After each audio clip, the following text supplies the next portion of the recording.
Hello, beautiful souls. Welcome or welcome back to my channel. I'm Amanda, and I am going to share a message that has been coming up over and over, through multiple different avenues. It's a message about mirrors and triggering shadows and illuminating truth.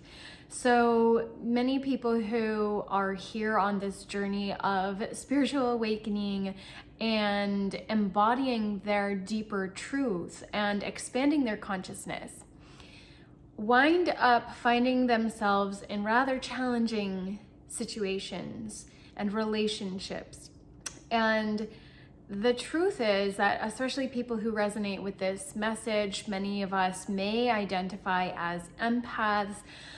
We act as mirrors many of the time. This isn't necessarily true for all on this journey, but when we resonate, when we vibrate at a particular frequency, that frequency can become a reflection for others. And I just saw a notification come through. It seems like, and it's from Messenger. So it feels like the reflection, what the message behind that is that the reflection is a message for the individual who is perceiving your frequency. You're reflecting back to them something, you're illuminating something back to them that must be acknowledged or recognized, that they hold within. And sometimes that can be very triggering because what you might be reflecting is a shadow or a wound or something that they have yet to integrate. So we see a lot of projection happening in our world, and especially in the online space. We also see straight up online bullying. We see a lot of narcissistic projection. So I even stumbled on that word as it was 222 on the clock.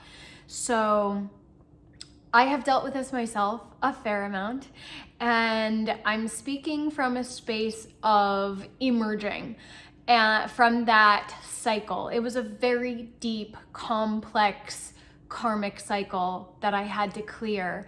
And it was very challenging, very, very challenging. Anybody who has gone through this kind of dynamic will understand. And I'm sending you a lot of love because it is not easy to go through that.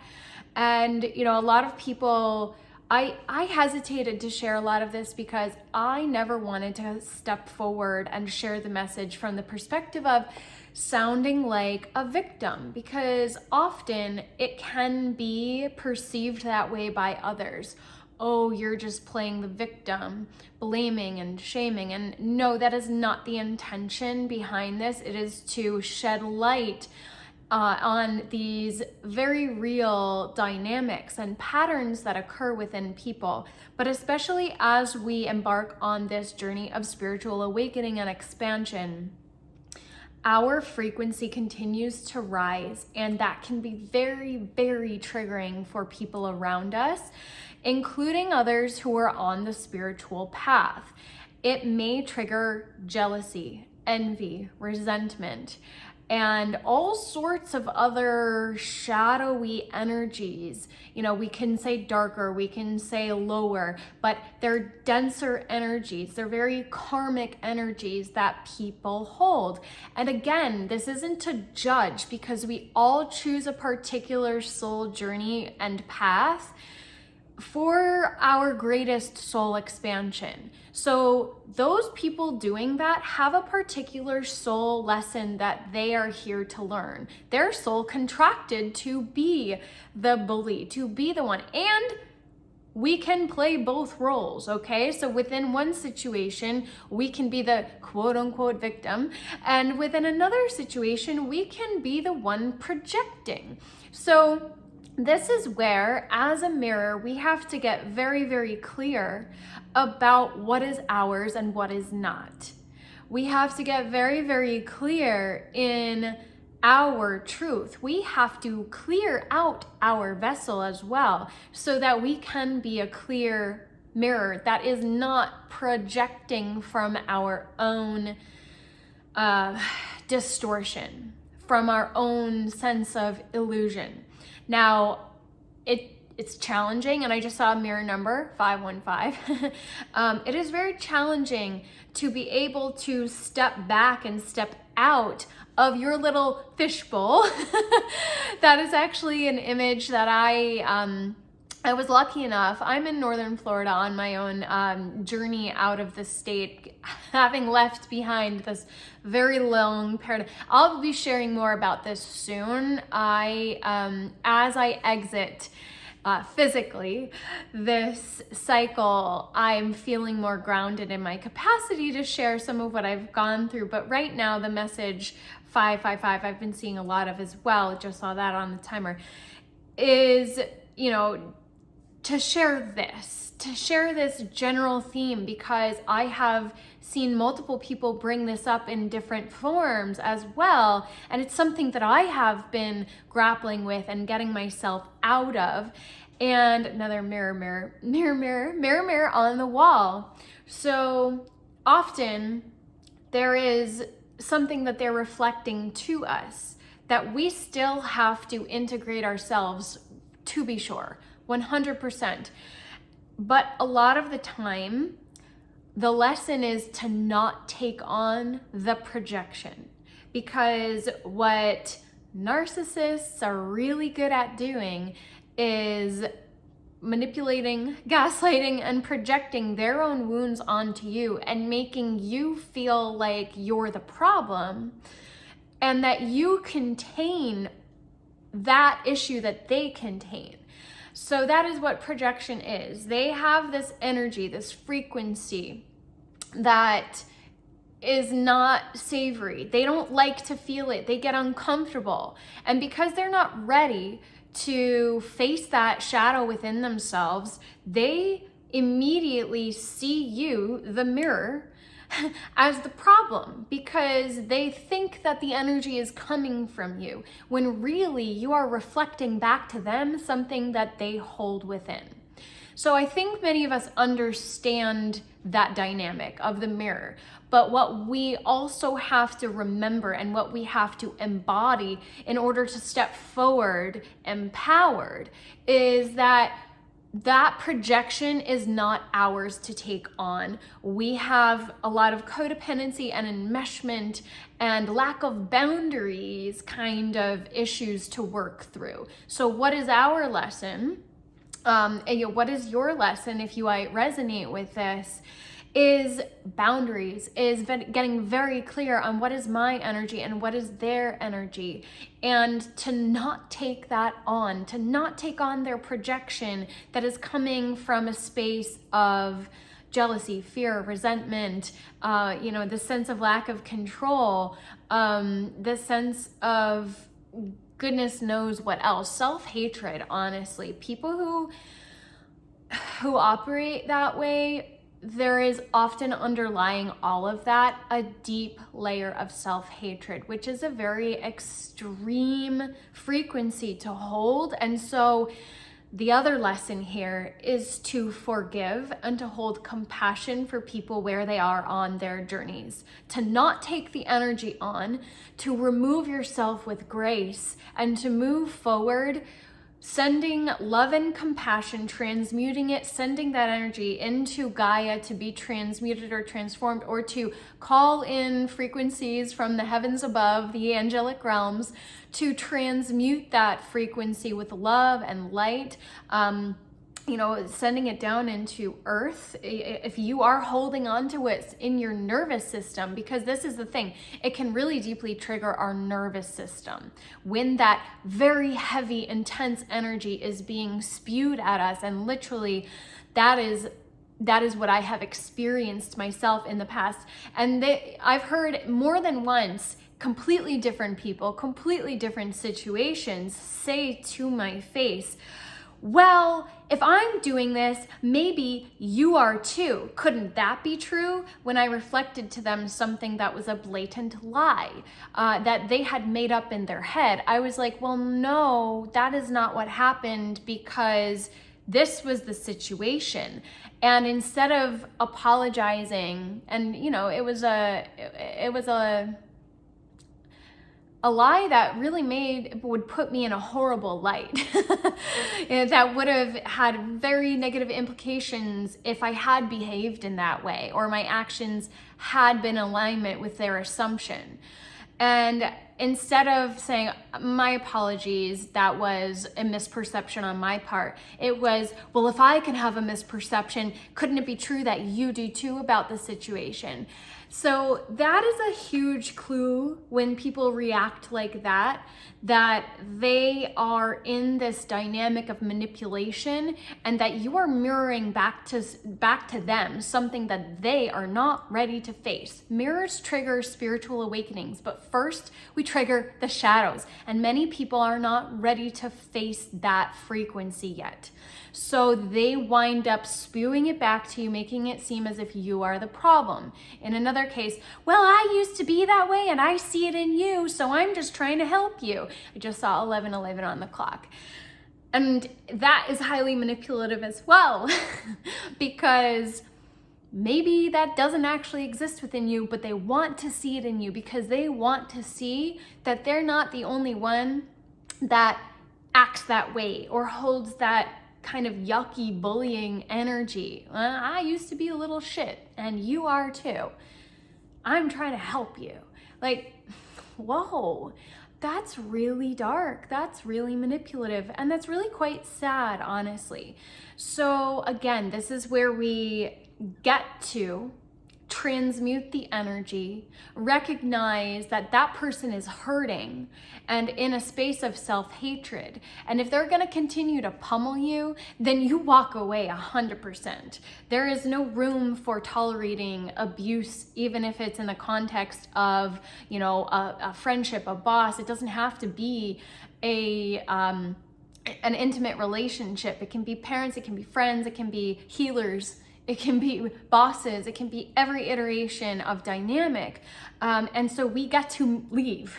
And sometimes it's more challenging to do so, especially if it's, you know, a landlord or a boss or somebody you're actually married to or have children with. It can be very challenging to extract yourself, but to recognize it for what it is and not take that on. And then to not hold that frequency yourself. That is the sign of true empowerment. That is the sign of a spiritual warrior who has integrated and really come into their own. That has really come into a space of anchored, grounded wholeness. And that is not an easy task in this world of spiritual warfare. And that's going to be a whole other video that I want to speak into myself. You know, more directly on some of these notions of what I have experienced, and you know, from the perspective of you're not alone if you've experienced something like this too, because I am in the space of I'm not feeling in the hurt, wounded energy anymore, and that was actually a very challenging space to be in, and I felt like I was kept in that for far too long, and it was so hard to get out of it. There was layers to that, so I will speak into that. But this is also then embedded in our nervous system many times, because it can feel like a real attack to our safety. Many times this is exactly what they want. For you to stay small, for you to play small, to stay in that state of disempowerment so that you cannot shine your light. And so this is what we are being very, very highly encouraged to step out of. That paradigm is over. Those really dark karmic cycles are over, and you may still be healing. So give yourself the time, space, grace, and compassion to move through what it is you need to move through, to feel safe again, to show up, to shine your light, to do whatever it is you are here to do, to speak your truth. You know, I have been holding back a lot because my nervous system was holding on still to a lot, and there's still layers that I am working through for sure. But it is time, and I've got to walk my talk even more deeply and more deep devotion. So this is me starting to do that on a deeper level. And, also to just acknowledge that if you've experienced this and if you put yourself out there, you're not alone if you've experienced that kind of backlash, because it can be so painful, so hurtful, especially if it's people in your world. It's like very deep betrayals are going on in this realm. And there's a lot of grief that comes with that, a lot of pain, a lot of hurt.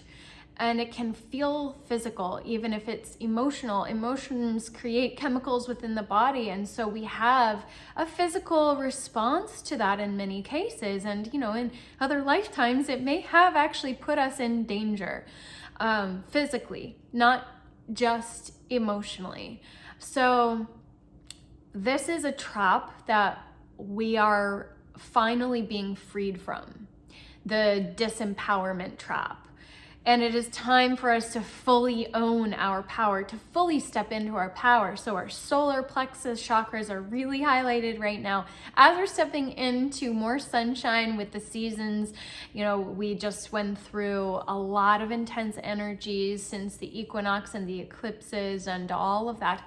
And now we're stepping into high spring and summer equinox, summer solstice rather. I don't know why I said that. Summer solstice is coming up. So it is time for us to step out of the illusion and to fully illuminate our light, to allow our light to shine, to allow that fire to continue to burn, the fire of our life force energy. And actually, that's a whole other thing that I want to talk about. So this is the time. And I just wanted to come on here and share that because it was very, very powerfully on my heart to do so after I read another post online on Instagram of somebody who had experienced this, and I had seen another reader speaking into something similar. It was a very specific message, but it touched on this idea, and I just feel like it is time for us all to be acknowledging what has been, so that we can feel safe again, to know, one, that we're not alone, and two, that it is safe to speak our truth, because I've had a lot of throat chakra stuff coming up lately, like literally, like I'm saying a word and I cough and the tickle gets so intense that I kind of start choking, and I choke on my liquid. This has happened several times in the last few days, and I'm even getting a tickle as I speak about this. So perhaps your throat, see, here we go again. I literally say throat and I get caught. Throat chakra has been blocked because you have not been speaking up. And it's not easy because not everybody understands. And I just want to send you a lot of love and compassion and normalize that. So I will be sharing more about this journey. I am on a physical journey myself, so I will endeavor to share more tomorrow. I've been integrating a lot. I've been visiting family in this beautiful space that I've been super blessed to be in for some time, some downtime to just kind of rejuvenate and have fun too. I learned to water ski, and I've been, hanging out with horses, and it's been really magical. But at the same time, I really needed some deep rest and deep integration and reflection. So, I'm still in transition and figuring stuff out myself, and at the same time, feeling more anchored and grounded than ever in what I am here to do, because part of the gaslighting was questioning myself, and that is what they try to do. So, and that, that's going back many, many, many months now that I've been digging myself out of that hole, and I've been feeling much more in my truth, but oh no, I don't have to question this anymore. But there are real layers, especially when it was made to feel so unsafe for our nervous systems physically to show up and keep doing this work in the face of so much opposition and so much really, really yucky energy being thrown and spewed at us. So I'm sending you a lot of love, and if you would like any support, I have 2 membership levels, private memberships that I am kind of soft launching right now: Mastery membership and Expansion membership. So Expansion includes weekly calls and all the courses and programs I've ever created. So there's a ton of content, all the activations.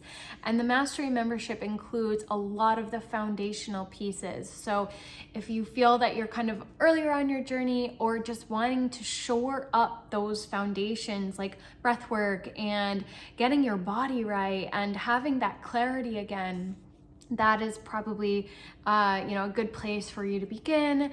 And then higher level support through Expansion. And we are in the middle of Mythical Beings. If you're seeing this on the date that I posted, April 22nd, or within the next week and a half, so if you would like to join for the last 2 temples, that is still open. If you would like, because I don't want to limit that capacity as we're going through such powerful times, and the last 2 are the Dragon and the Phoenix. And so this is very much that energy of empowerment and rising from the ashes, which I'm going to speak into more for a YouTube video as well. But these are very specific containers with deep activations that are healing and journeys, and they've been really magical so far. So it's working with the elements and these mythical beings that are aspects of our multidimensional selves. They reflect to us archetypal aspects of ourselves, at the very least, if you want to connect with it in that way.